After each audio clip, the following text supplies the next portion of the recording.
mon livre s'appelle La préparation mentale de l'athlète. En grand 1, nous verrons comment utiliser l'investissement de l'athlète. Donc en petit 1, ce sera de savoir où aller.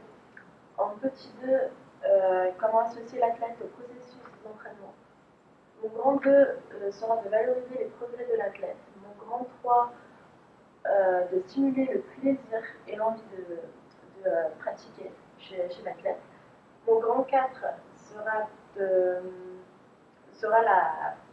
le mental à la pratique. Mon petit 1 sera de fixer le but d'entraînement. Mon petit 2 de guider à la concentration. Mon petit 3 d'alterner l'apprentissage explicite et implicite. Et enfin, mon grand 5 sera le mental à la compétition. Donc, mon petit 1, ce sera comment préparer à la compétition, et mon petit 2, comment manager à la compétition.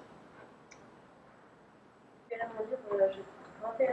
dirais que la préparation mentale fait partie intégrante à la préparation à la performance, que l'entraîneur se doit à chaque entraînement d'entraîner l'athlète aussi bien mentalement que physiquement, tactiquement et techniquement. Les fondamentaux de la préparation psychologique vont être l'investissement, où là l'athlète doit être réellement acteur de sa performance. Ça sera aussi le sentiment de progrès qui va permettre à l'athlète d'être en confiance et le sentiment de plaisir qui va permettre une motivation chez l'athlète. Donc tout d'abord, nous verrons comment le coach va pouvoir augmenter l'investissement chez l'athlète. Donc pour optimiser l'investissement de l'athlète, on va tout d'abord savoir où il va en fixant des objectifs et ensuite comment y aller en associant l'athlète au processus d'entraînement.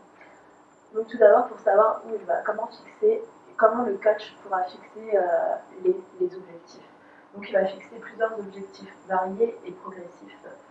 Il y en aura un à long terme, un à moyen terme et un à court terme. Ce qui permettra un meilleur engagement de l'athlète et pas qu'il prenne peur en voyant qu'un objectif final. Ensuite, pour associer l'athlète au processus d'entraînement, on passera d'une relation coach-athlète à une collaboration coach-athlète. La collaboration coach-athlète, c'est quand le coach prendra les décisions et les objectifs avec l'athlète, en collaboration. Il est important de fixer des objectifs variés et adaptés aux compétences de l'athlète pour garantir jusqu'au bout l'investissement de l'athlète. Donc, comment le coach va valoriser le progrès à l'entraînement? Donc, plus l'athlète avance dans sa carrière, plus la marge de progrès est restreinte. On aura donc un impact négatif sur la motivation et sur l'investissement de l'athlète à l'entraînement. L'entraîneur va donc mettre en place des critères de progrès, comme par exemple la régularité dans les performances élevées, comme le progrès seulement technique, comme un progrès dans la manière de gérer son mental dans les épreuves à forte pression. Ensuite, l'entraîneur se doit d'encourager les réussites et laisser le temps à l'athlète de les savourer par des feedbacks positifs. Donc, comment stimuler le plaisir et l'envie de pratiquer à l'entraînement?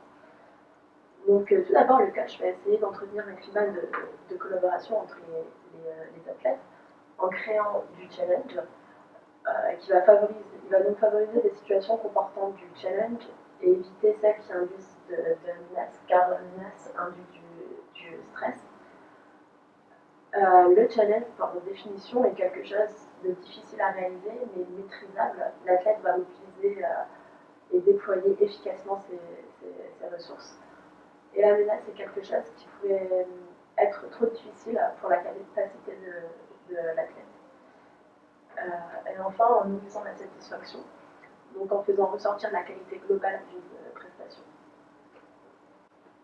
Donc l'entraîneur va travailler le mental à l'entraînement, tout d'abord en fixant plusieurs buts d'entraînement à chaque début de séance. Il y aura donc des buts de réalisation, des buts de performance et des buts comportementaux. Puis en guidant la concentration de l'athlète, qui peut se travailler de différentes méthodes, en favorisant le développement de la concentration. Par exemple, en athlétisme, en sprint, on peut demander à l'athlète de estimer son chrono. et en favorisant l'adaptabilité de la concentration. Donc ici, le coach va varier ces situations à chaque entraînement. Et enfin, l'entraîneur va travailler le mental à l'entraînement en alternant l'apprentissage explicite et implicite. Donc, alterner des moments où l'entraîneur précise aux athlètes sur quoi se concentrer et des moments où l'entraîneur laisse l'athlète rechercher seul les solutions. Le mental en compétition. L'entraîneur doit préparer la compétition en abordant la compétition avec des objectifs adaptés à l'athlète. Il faut qu'il soit aussi précis. Il va donner des feedbacks qui seront en fonction du type de compétition. On va avoir des compétitions de préparation, des compétitions de sélection, des compétitions clés, où là on aura un enjeu qui sera plus élevé. Puis en intégrant les conditions de réalisation de la préparation, donc ici ça sera en mettant en place des situations les plus proches de celles de la compétition, en préparant soigneusement le matos, en amenant l'athlète assez tôt à l'endroit de la compétition pour qu'il puisse avoir une reconnaissance du lieu, et en amenant l'athlète à avoir recours à l'imagerie mentale. Puis il faudra optimiser la confiance et le sentiment de contrôle de l'athlète.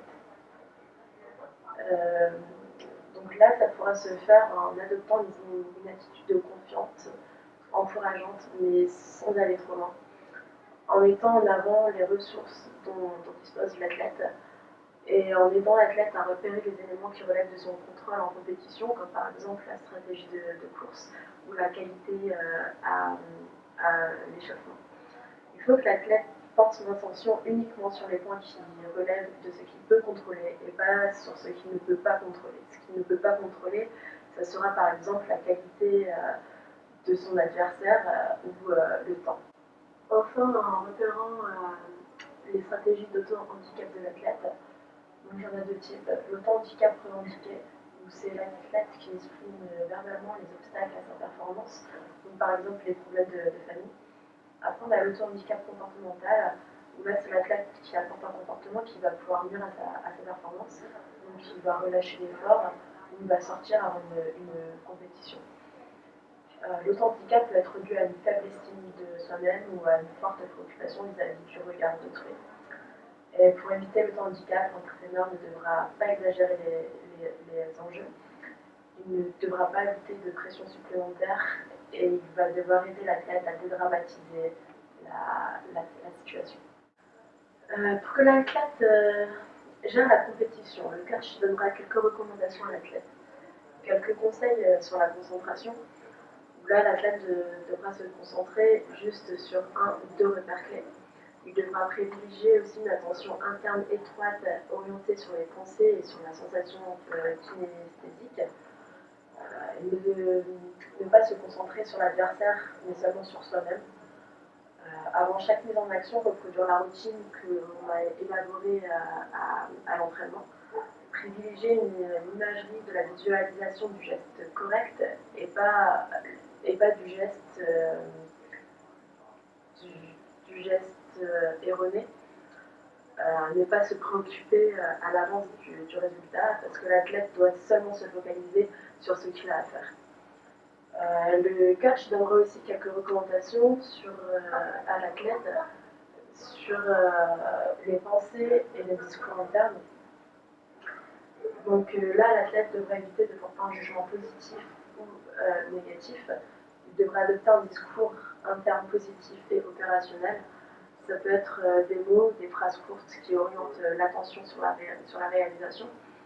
Donc par exemple en sprint, ça peut être genou haut, pouce, des encouragements à l'effort. En cross-country, par exemple, on peut se dire c'est bon, tu peux le faire jusqu'au bout, lâche pas, continue, t'arrête pas. Ou des mots relatifs à l'humeur, comme relax, c'est bon, je suis bien là, j'ai un rythme convenable. Donc j'ai eu beaucoup de plaisir à lire ce livre. J'ai trouvé très enrichissant et intéressant. J'ai appris comment travailler le mental de l'entraînement à la compétition. J'ai trouvé ce livre utile car pour moi, je considère que le mental fait 50% du match. Et ce livre m'a aussi permis de comprendre certains de mes coachs dans la façon de me coacher. Voilà, j'ai fini, vous pouvez tous applaudir et merci de votre attention. Bye.